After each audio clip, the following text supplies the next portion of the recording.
So, yung message natin this afternoon is concerning Christ, or rather, Christ is the meaning of human life.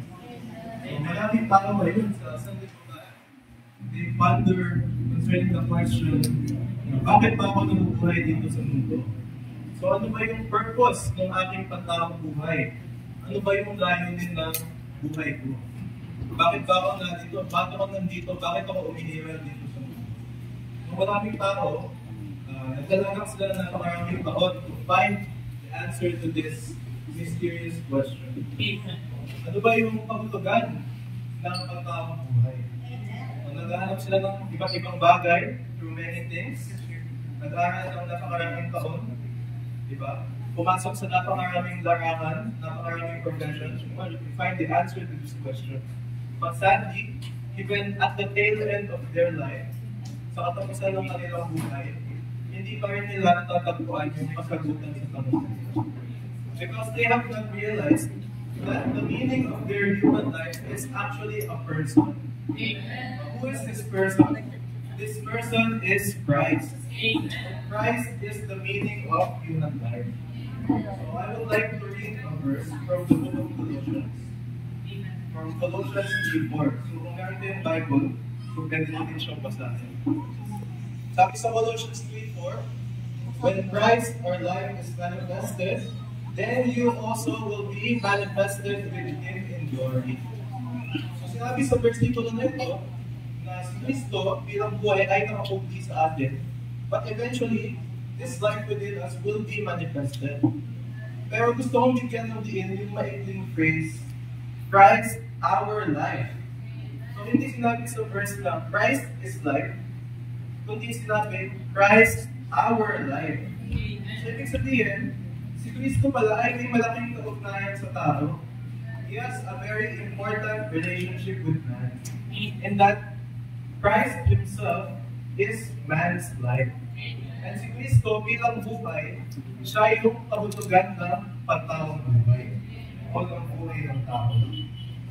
Pinakita dito sa versikulo nito na yung Diyos ay may malaking kaugnayan sa tao at yung tao ay may malaking kaugnayan sa Diyos.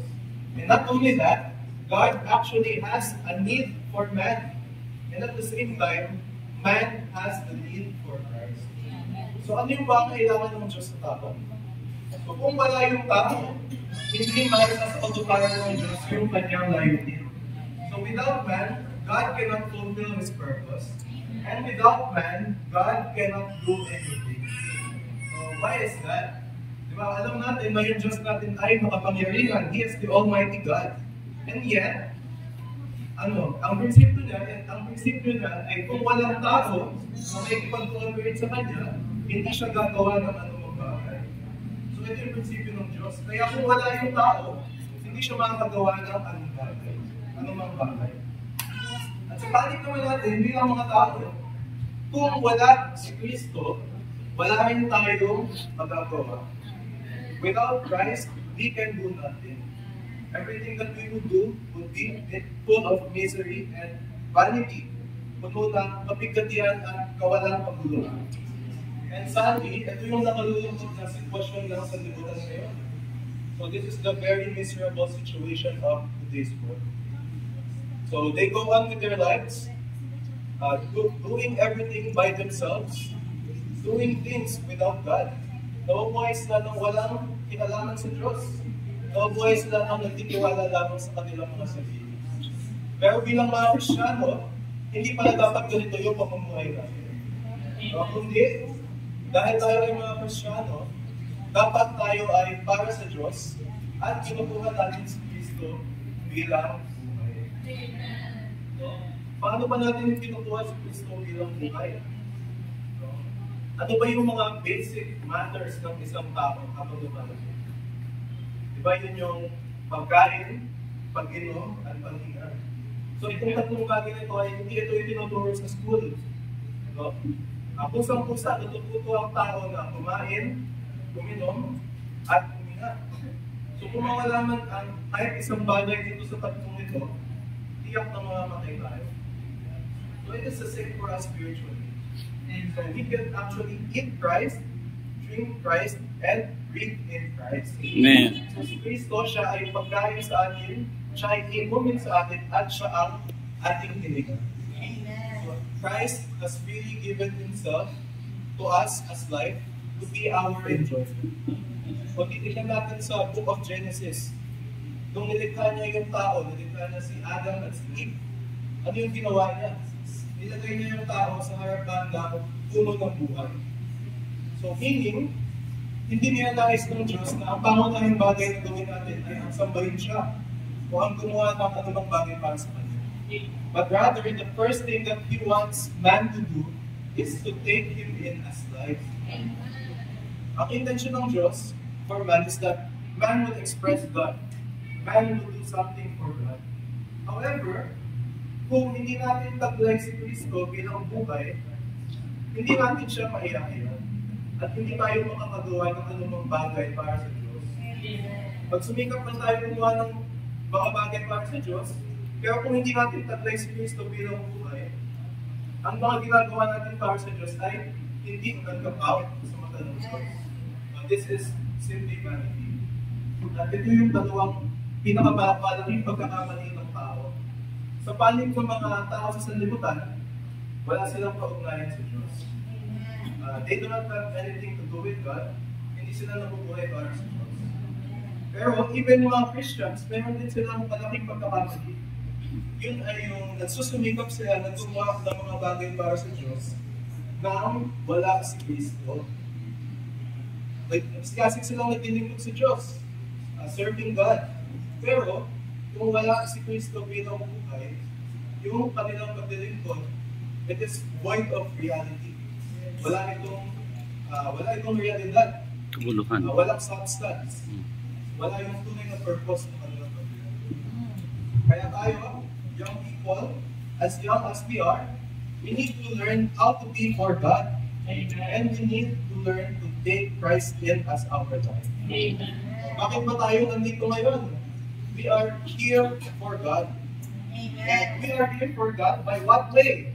It is by taking Christ in as our life. And what is to take Christ in as our life? Ano ang tunin si Kristo bilang ating buhay?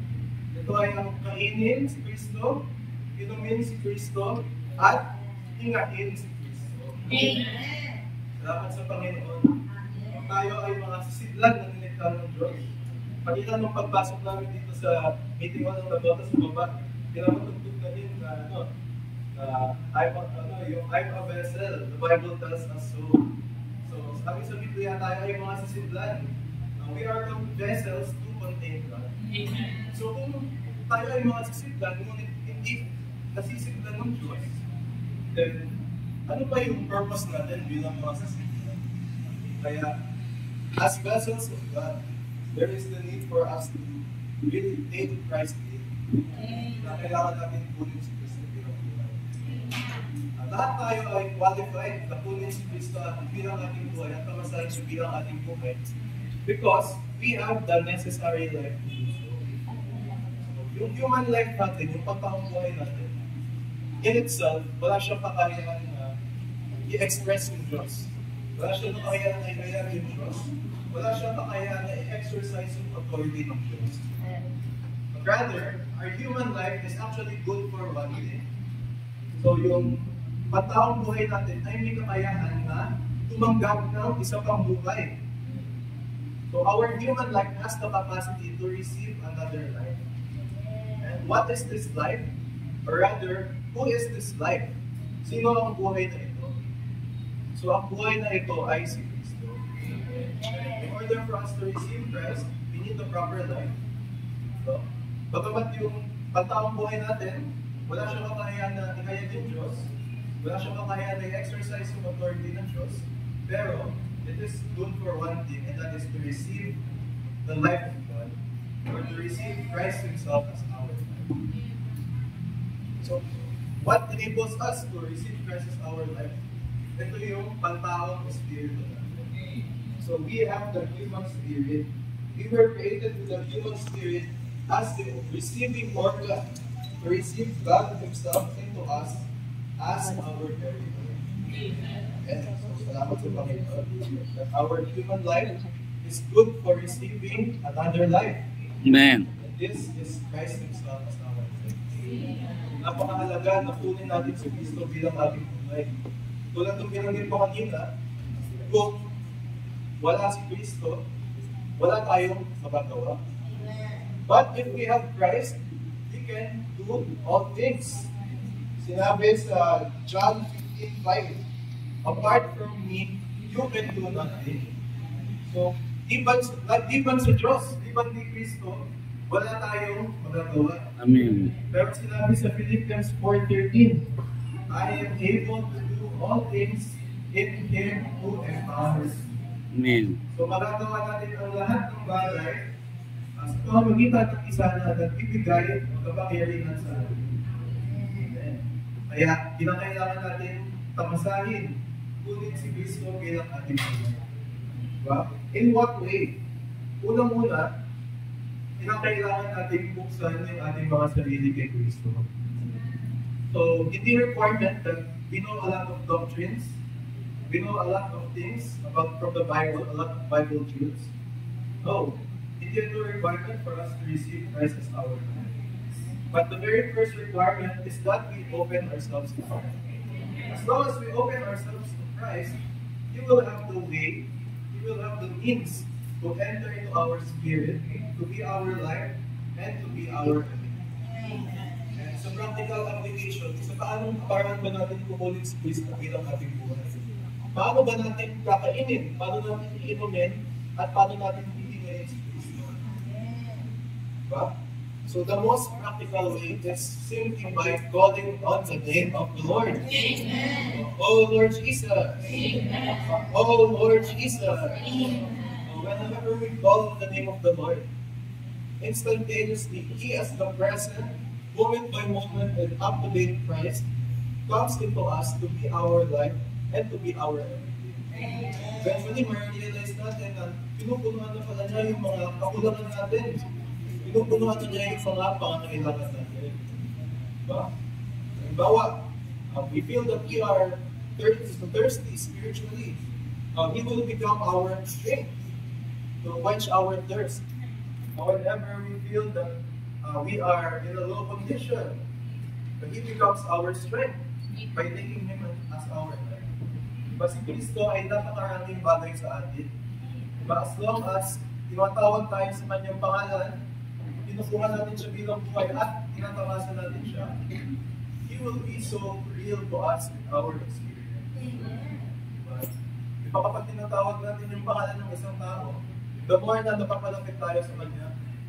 So it is the same with the Lord Jesus. The more we call on the name of the Lord, eventually, little by little, He saturates us, He saturates our entire being, until eventually, sa ating pamumuhay, siya na rin yung nakakayag sa atin. And it is very important for us to call on the name of the Lord.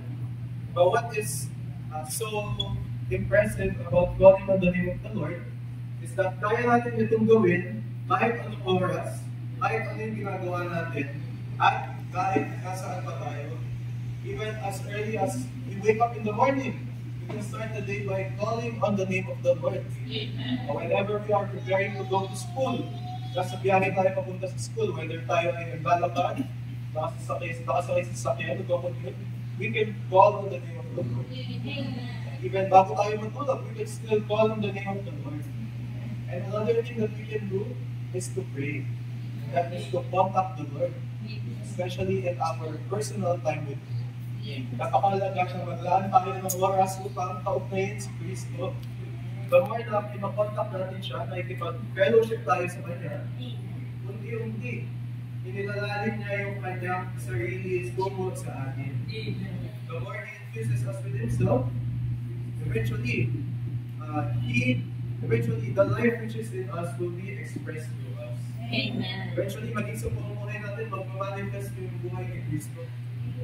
May kita ng ibang tao, sa mga tao, parang iba ka na ngayon So, iba ka na ngayon.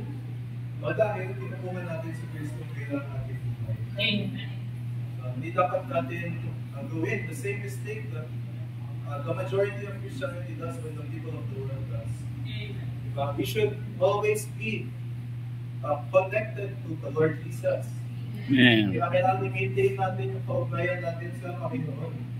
Because today, He is the living Spirit. In fact, sinabi sa 1 Corinthians 15:45, Christ is the life-giving Spirit. Amen. And so as the life-giving Spirit, Christ is with us all the time. He is the present, prevailing, available, and instant Christ. And so ano man yung mga kalagayan natin ngayon, ano man yung pinagdadaanan natin, mataas man yung condition natin o mababa, we should continue to take Christ and enjoy Christ as our life. But eventually, you will realize na meron kayong satisfaction na mula sa loob mo. Because we have the very person who is the meaning of human life. So ito yung kulang ngayon sa mga tao sa sanlibutan. This is why they have not yet found the answer regarding the question kung ano yung kahulugan ng kanilang pagtamang buhay. Because they have not yet discovered or they have not yet been brought to the experience of taking Christ as their life. Kaya even sa part natin, bilang ngayong people, whenever we go together with our friends, napakahalaga talaga na dalhin natin si Kristo sa kanila. So that eventually, they will find satisfaction in Christ. Matatagpuan nila yung tunay na kahulugan ng kanilang pagtaong buhay. Mas pamamagitan ng pagbuha kay Kristo at pagtatamasa kay Kristo. So before I end, let us take the moment to breathe in Christ by calling on His name. Ayun tayo lahat, and let's call on the name of the Lord 5 times. Oh Lord Jesus! Oh Lord Jesus! Oh Lord Jesus! Oh Lord Jesus! Oh